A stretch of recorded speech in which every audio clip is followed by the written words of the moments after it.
Welcome to Get Deck EDH guys, Alec here, and today I have another build guide for you. Recently we got some previews on the new Tarkir Dragonstorm set, and I've been studying these for a bit and kind of waiting to see which one speaks to me, and I think I finally honed in on one. I personally have been looking for a Jeskai Blink commander forever, and so finally I think I have one that actually can do something, because Shiko, Paragon of the Way, is a very interesting card and very simple card. Now, what it reads is when Shiko enters, exile target non-land card with mana value 3 or less from your graveyard, copy it, then you may cast the copy without paying its mana cost, and of course, if it's a permanent spell, it becomes a token. Now, what's important about this is that a lot of targeted Blink spells, more so the 1 to 2 target range, obviously there's exceptions to the rule, are mana value 3 or less. So what I was thinking is, since Shiko himself has an ETB ability, he would make a great Blink commander, more importantly a Dragon Blink commander, where we can really hone in on some value and dish out some damage in the process. Before we dive into all the dragons we're going to be using and the whole shtick that this deck is going to be running on, I want to quickly just show an example of what kind of Blink spells we're focusing on as our backbone to abuse with Shiko. Let's start with our bigger ones. So Ghostly Flicker and Eerie Interlude and Ephemerate are going to be our top blinking spells. The reason why is because they're under 3 and they do a lot for what they cost. So Ghostly Flicker allows you to exile 2 artifacts or creatures and or lands you control, which is a lot of flexibility there, and then return those cards to the battlefield under your control. So this is an instant blink, it doesn't come in at the end step. So Ephemerate is fun because we can exile a target creature we control, return to the battlefield under its owner's control, but it has rebound. And so the fun thing about rebound is that when you cast a spell, it's going to be exiled as it resolves. And then at the beginning of your next upkeep, you may cast this card without paying its mana cost from exile. But once you cast it from exile, it's going to re-enter your graveyard, allowing Shiko to hit it again. Now, in all fairness, Shiko's trigger of Ephemerate, or cast of it more so, isn't going to cause the rebound again, but you still get 3 casts out of Ephemerate for essentially free, especially if you use the Ephemerate on Shiko to recur it. So very fun tech right there. Definitely allows for some manipulation. And then Eerie Interlude's another great one, and the reason why is because this is until end step. So what happens is when you exile any number of target creatures, which is huge for 3 mana, that's a great value, return to the battlefield to begin the next end step. So what this means is that this spell has already resolved by the time Shiko will re-enter, allowing you to then cast Eerie Interlude again at your end step if you so wish to. Not only leaving them, but then protecting them. I kind of like Eerie Interlude a lot in this one, but you got to keep that in mind when casting these Blink spells, is if it does it immediately or if it does it at the end step, and how it affects Shiko's ability, because that's going to honestly determine how you use these. And now obviously I'm going to go over some more blinking effects and other creatures that will assist in this, but we're going to save those for a little bit later because I want to jump into the dragons and kind of get the game plan started. Alright, let's talk about our blinking targets. To start off with, we're going to do our damage doers. So these are going to be doing damage when they enter, or at least have some way of benefiting towards that. So I'm going to start off with something small. Let's do Demanding Dragon. This is an interesting one. When it enters, it deals 5 damage to target opponent unless that player sacks a creature. Now, almost 8 out of 10 times, unless that player has tokens, they're going to end up taking the 5 damage until they get to the nitty gritty, and then they'll probably start sacking if their life is low. Still though, this adds a little bit of flexibility, and you can kind of strategically blink this and target an opponent based on their board state. This one's a no-brainer. We got Scourge of Valkis. Now, Scourge of Valkis, when it ETBs or another dragon ETBs, it deals X damage to any target where X is the number of dragons you control. And since you're going to have a plethora of dragons out, this is going to deal damage. And if you keep blinking it and blinking other dragons, it's going to get out of control. Scourge of Valkis is definitely one of your win cards. And then on to another classic, Terror of the Peaks. Obviously, we're going to have this in. It's a dragon deck, and it's an ETB dragon deck. If you don't know Tear the Peaks, I'm going to summarize it for you real quick. When another creature enters the battlefield under your control, Tear the Peak deals damage equal to that creature's power to any target. Pretty simple, and with your big dragons you're dropping, this is going to get out of hand, and it's going to add to your whole threat level. Now, Red Dragon is definitely not your most popular dragon, but in a Blink deck, it makes sense, especially since I just showed you Terror of the Peaks and Scourge of Valkis. You can see where this can start to stack up and compile that damage you're dealing. So when Red Dragon enters the battlefield, it deals 4 damage to each opponent, so that's pretty good for just 1 ETB. It does cost 6 mana. As you can see, a lot of these are a little bit expensive, but we'll get into cost reducers later. And then last but not least, piece, I do want to mention Thundermaw Hellkite because it has haste, which is huge. I'll get into haste later as well. But when it enters the battlefield, it deals 1 damage to each creature with flying your opponent's control. Tap those creatures. So what's great about this is 1, token, see you later. But 2, is it's going to tap down those blockers for you, because generally all your dragons are going to be flying. They should be. So you can use this repeatedly with the blinking effects in order to keep your opponent's flyers down and leaving them open. All right, moving on, I want to talk about some utility dragons, and definitely these are ones that are more purposeful for messing with your opponents or providing yourself with some value. So I wanted to jump in first for Dragon Turtle. Now Dragon Turtle's simple, it costs 3 mana. When Dragon Turtle enters the battlefield, tap it and up to 1 target creature an opponent controls. They don't untap during their controller's next untap steps. We don't really care about Dragon Turtle untapping because we're going to be abusing that ability and blinking him, and then that's going to cause some mayhem because we love it when our opponent's creatures don't untap on their untap step, and they hate it. So we're definitely keeping that one in the belt. The next, we're going to talk about Juvenile Mist Dragon. Now I love this card. It does work in my Ganax and Feywild deck. It reads, when Juvenile Mist Dragon enters the battlefield, for each opponent tap up to 1 target creature that player controls. Each of those creatures don't untap during its controller's next untap step, and that's huge.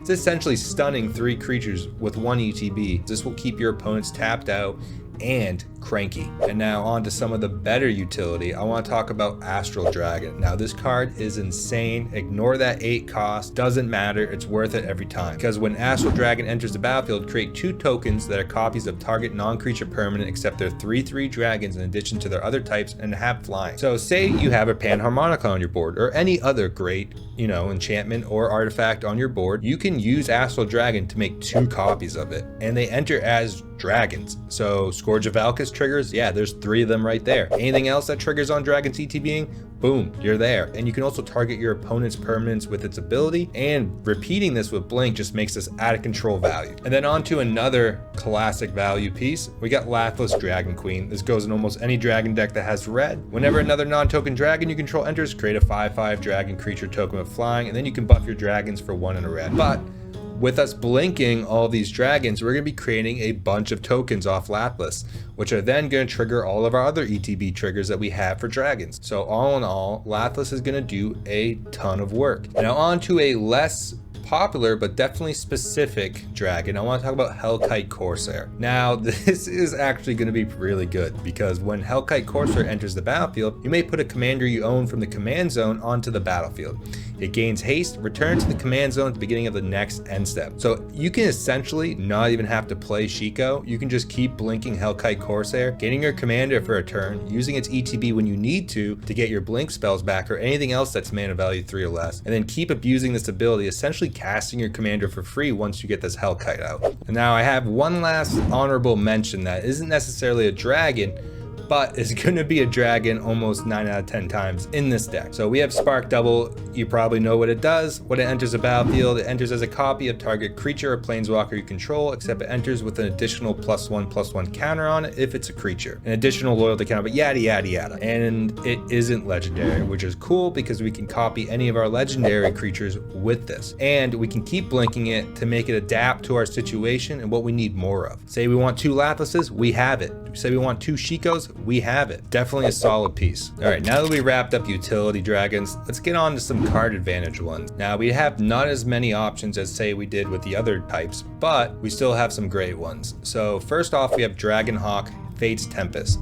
Now, when this Dragonhawk enters or attacks, exile the top X cards of your library, where X is the number of creatures you control with power 4 or greater. While in a dragon's deck, you should have plenty of those, and then you may play those cards until your next end step. At the beginning of your next end step, Dragonhawk deals 2 damage to each opponent for each of those cards that are still exiled. So this is going to dish out a bunch of cards for us and allow us to sift through our deck and get what we need, which is huge. Moving on, let's talk about a less popular one, Locked Dragon. When it enters the battlefield or attacks, we may discard a card. If we do, draw a card. Now with the haste enablers we'll hopefully be able to discard and draw twice, and since we're being able to cast from our graveyard, we can definitely pitch a few of our 3 mana value permanents or spells from our hand or less with ease without having to worry about losing it permanently because of Shiko's ability. And then we have Zergo and Ojutai. Now this was the original dragon that got me thinking Dragon Blink, but it sadly didn't have the gas I needed or wanted to make it work. But it has flying and haste, and when it enters the battlefield it has hexproof as long as it's the turn it enters. So we can keep it protected for a little bit. It's not super huge because its ability isn't groundbreaking. But whenever one or more dragons you control deal combat damage to a player or battle, look at the top 3 cards of your library. Put one of them in your hand and the rest in the bottom of your library in any order. You may return one of those dragons to its owner's hand. So that's the cool part, is that we could potentially return a dragon to our hand, repeat an ETB,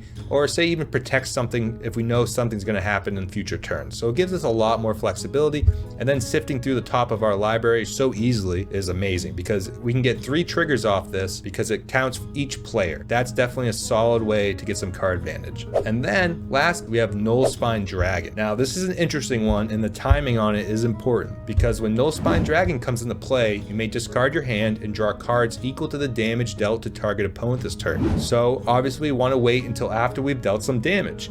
We can either do this before combat with all our ETB pingers that we're going to have, or we can do this post combat after we deal some massive damage to an opponent. And then we can use Nullspine in order to get more cards. And then say we pitch some cards, maybe we can recur them with Shiko, who knows? I want to talk about mana producers. Now, more importantly, these produce mana through treasure. You can obviously slot a Paragon Drake in this deck, but hey, where's the fun in that? Let's talk about these cards real quick. They're pretty simple because when they enter, they create a treasure token.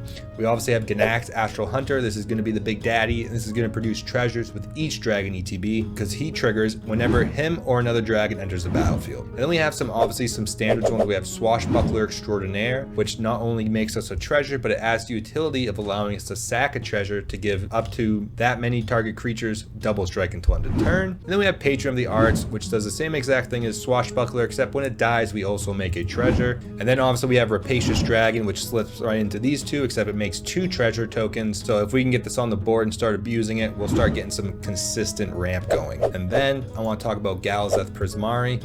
Does the same shtick, enters, makes a treasure token, but artifacts we control have tap, add 1 mana of any color, spend this mana only to cast an instant or sorcery. So this will allow us to get more value out of our treasures, or say even our other artifacts that can't tap or normally wouldn't, and we can use that to cast more blink spells or anything else that we have going on that's an instant or sorcery. And we love that because it allows us to steamroll, and that's the whole goal of a blink deck, is to accrue value and keep it going. All right, now that we've wrapped up all of our dragons, let's touch base on how we're going to make these cheaper, because honestly dragons are expensive and we don't want to be paying full price for them. So we can start off with some reducers. Obviously we have Dragon Speaker Shaman's a classic. It goes in almost any dragon deck that has red. Dragon spells you cast cost 2 less to cast. That's a great rate. And then moving on to something a little more intricate, we have Sarkhan, Soul of Flame. Now this card actually is really fun in this deck because not only does it reduce your dragon spells by 1, but whenever a dragon enters the battlefield under your control, you may have Sarkhan, Soul of Flame, become a copy of it until end of turn, except its name is Sarkhan and it's a legendary in addition to its other types. We can, yes, copy another legendary permanent,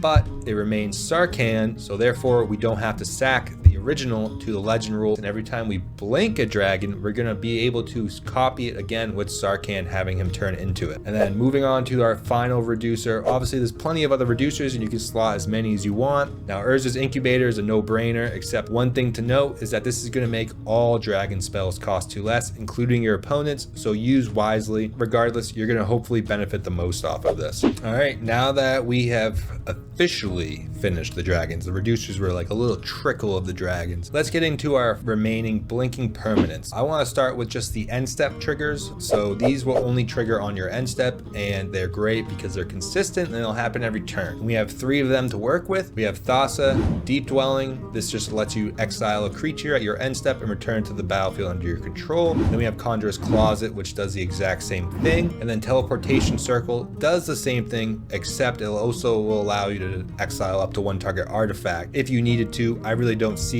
where you would be doing that. Regardless, it's an option. And then I want to talk about our global blinkers. So these are going to be essentially blinking our whole board, or at least with some of these selectively. I want to talk about Abdel, Adrian, Gorian's Ward. Now, obviously not a dragon, but that's okay. We can have these in here because they will produce more value than their dragon typo requirement would need. So when he enters the battlefield, exile any number of other non-land permanents you control until he leaves the battlefield. Create a 1/1 white soldier creature token for each permanent exiled this way. So obviously this is producing some ground blockers for us, but the huge part is we can essentially collect all of our dragons under him, but you have to be selective and make sure that you can blink on the turn that you blink him, because you don't want to lose all your permanents for a turn cycle. And then let's talk about Yorion Sky Nomad, which does a similar effect, except no soldiers will be created here, and this will be returning the next end step. So they won't be gone underneath Yorion like Abdel. They will be more consistently brought back. So definitely use this for when you want to just nuke a board real quick. And last but not least, for these types of blinking creatures, we have World Gorge Dragon, which is actually a dragon. I know I slipped him in the back. I lied to you. There are more dragons. He does essentially the same gist as these lads. So you really have to be careful with World Gorger Dragon. If you're not playing into the combo method that he is used for, I wouldn't recommend running him, just because he can be a bit tricky and you kind of need to get rid of him if you want your permanents to stick around. Just keep that in mind if you do run this card. And then for just a final one that I want to bring up, I want to talk about Deadeye Navigator, because this is a classic blink card. Has soul bond, so that means when this enters, you soul bond it with another creature, or say this is on the board, another creature enters, you can soul bond it with them. And as long as this is paired with another creature, each of those creatures have pay 1 in a blue, exile this creature, then return to the battlefield under your control. Say you have a rapacious dragon, it just goes infinite, so definitely keep that in mind. You can get some easy ETBs off of this bad boy. Okay, now that we have all of our blinking stuff done, let's talk about our doublers. So these are going to be putting in extra work to make sure that our triggers are not just happening once, but hopefully twice. So I want to talk about Preston the Vanisher to start. Whenever another non-token creature enters the battlefield under your control, if it wasn't cast, aka blinking, create a token that's a copy of that creature, except it's a 0/1 white illusion. All in all, this isn't going to be triggering our dragon effects with the illusions, but it will be triggering our ETB effects. So we will get an additional ETB effects off of our dragons that have their own ETB effects, which is generally going to be all of them. It also has a clause that we can pay 1 in a white, sack 5 illusions, exile target non-land permanent. So he's kind of removal on a stick. And then on to the next one. This is a classic. You knew it was going to happen. Panharmonicon. An artifact or creature entering the battlefield causes a triggered ability. If a permanent you control a trigger, that ability triggers an additional time. Goes without saying, doubles all your triggers regardless of what they are or what they're doing. And then we can talk about a more interesting one. So this is a room that came out in Duskmourn, and yes, I did turn it for your pleasure. We don't have to cock our head sideways to read this one. So what we're playing it for is mostly the Fractured Realm side, but the Mirror Room side is actually pretty good in its own way. Let's start with the Mirror Room. Whenever we unlock this door, create a token that's a copy of target creature you control, except it's a reflection in addition to its other creature types. So we can make a token copy of one of our dragons, or say any of our other creatures that we're trying to blink, and it will come in as a reflection in addition to its other types. So it will remain a dragon, which is the cool part. And also take note of this, because we can play more clones if we really wanted to in this deck and blink them, but that's more meta thinking on how we can get this deck to churn out the most value. So that part's great. Only costs 3 mana. Make a token of a crazy dragon you got. Awesome. And then once we work up towards Fractured Realm, we can then do some real work. So Fractured Realm costs 7 to unlock. It reads, if a triggered ability of a permanent you control triggers, that ability triggers an additional time. So this does affect all your ETBs and anything else like attack triggers that you have going on. Huge value piece, and can just lead to doubling on doubling on doubling. I want to talk about Roaming Throne.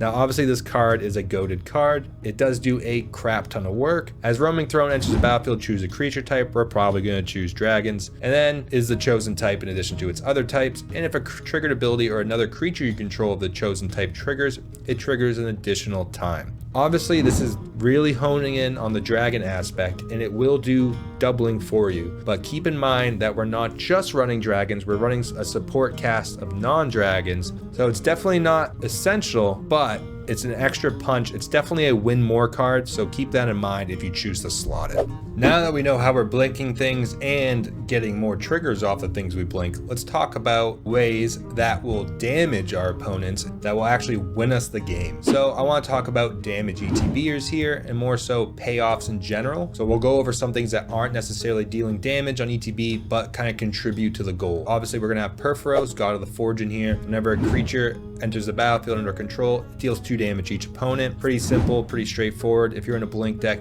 that has red, or any other ETB deck that has red, Perforos is in it. We're also going to have Impact Tremors, which is whenever a creature ETBs, deals 1 damage to each opponent. And then we'll have a few support characters that aren't necessarily dragons, but provide some extra value. A Gate Instigator I like because essentially you can offspring it for 4 mana total, and that allows you to have 2 pingers, which kind of is just 2 cards for the price of 1. So I like having this slotted in. And now the next card I'm going to talk about is Warstorm Surge, which is just essentially Terror of the Peaks on an enchantment, and it costs 1 more. So whenever a creature enters a battlefield under your control, deals damage equal to its power to any target. Just adding on to that effect, and especially with how much we're blinking and how large our creatures are going to be, this is going to deal some massive damage out there. Now I want to talk about some payoffs that aren't necessarily dealing damage, but they're going to contribute to the goal of dealing damage. I want to talk about first, Terror of Mount Velis. So this is a flying dragon with double strike, cost 7, but when it enters, creatures you control gain double strike until end of turn. Since we're going to have so much haste enabled on this board, and I'm going to go over how we're doing that in a second, this will allow us to not only hit hard, but even harder. So we can just blink this right before combat on any turn. We're going in for a full swing, and Terror of Mount Velis will give all our creatures double strike, allowing for a massive damage to be dealt out to our opponents. And then say we want to get out creatures fast, and we don't want to spend the full cost of them. These next 2 cards are going to allow us to cheat in some creatures. Perforos Bronze Blooded. So this is the other Perforos, a little bit lesser used, but it has an interesting effect, a couple actually. So other creatures you control have haste, which is really cool because this is a haste enabler and he's indestructible, so he's going to stick around. 2 in a red, you may put a red creature card or an artifact creature card from your hand on the battlefield, sack it at the beginning of the next end step. Perforos Bronze Blooded isn't a massive include in this deck because it specifies red and or artifact, but most of our large dragons, especially the ones doing the most amount of damage, will be red, so we can consider leaving this in, especially because it gives our creatures haste, which is contributing to our goal. Keep that in mind when thinking about this because it's definitely very niche. But a little bit less niche, we can talk about Sneak Attack. Now, Sneak Attack is essentially the origin of this ability. We can pay a red. You may put a creature card from your hand onto the battlefield. That creature gains haste. Sacrifice the creature at the beginning of the next end step. Now, you're probably wondering, well, what do we do with the sacrifice part? If you put a creature into play with either Perforos or Sneak Attack, and you decide to blink that creature becomes a new object when it re-enters, meaning it no longer has the requirement to sack itself that these 2 cards would give it. So it's an important loop around to have that creature stick around. Keep that in mind when playing these, is you're going to have to play around them, but they can definitely benefit you if you have the right tools to use them. All right, next I want to talk about haste enablers. Now, you're going to notice one of these haste enablers probably could have fit in a prior category, and it definitely should have. So to start off with, I'll talk about Dragon Tempest, because this card is going to be a goated card in this deck, and it's an enchantment, costs 2, 1 in a red. Whenever a creature with flying enters the battlefield under your control, it gains haste until end of turn, which is awesome. We want our dragons to swing even if we blink them. And then whenever a dragon enters the battlefield under your control, it deals X damage to target creature, player, where X is the number of dragons you control, exactly like Scourge of Valkis, and this costs only 2. So say it gets removed, we can bring it back with Shiko, which is awesome, and you're going to notice that theme with a couple more of these cards here. So moving on to Fervor, this one's as simple as it gets. Creatures you control have haste, it costs 3, it's an enchantment, can be recurred with Shiko, great, love it. And then moving on to something similar, but with a little bit more flavor, we got Rising of the Day. Creatures you control have haste, legendary creatures you control get +1/+0. Redundancy is great in this deck. We want to be ensuring that our dragons can swing out. And then last ditch effort, say worst comes to worst, we have Anger, which is a classic way to give your creatures haste. And with how we're playing in Jeskai, I'm sure we're going to be doing a bunch of looting and rummaging and sifting through our hands, especially with some of the dragons I've shown you earlier. So getting Anger into the graveyard shouldn't be a problem. All right, guys, and that is all I have on Shiko, Paragon of the Way. Now, this deck is definitely going to be needing some testing, especially fine-tuning what dragons fit in and which dragons don't. But overall, I think there's definitely some meat here to start chewing on. So let me know your thoughts in the comments if this deck has definitely sparked some interest with you, and especially if you're willing to build it yourself, because I would love to see this thing in action. I'm gonna run some tests of my own. Even though I already have an Is It Dragon deck that kind of relies on ETBs, I'm definitely looking at this one to fill in my blink slot that's been missing for a few years. If you enjoyed this video, please do me a favor. Don't forget to like it, and don't forget to subscribe if you want to see more content like this. Definitely working on some more things. We're going to keep plugging away at my community games, which that first episode is out. So definitely check that out if you like some gameplay. We had a lot of fun with that one, and I enjoyed editing it. So it was definitely a good time. Other than that though, hope you guys have a wonderful week. Take care and see you in the next one.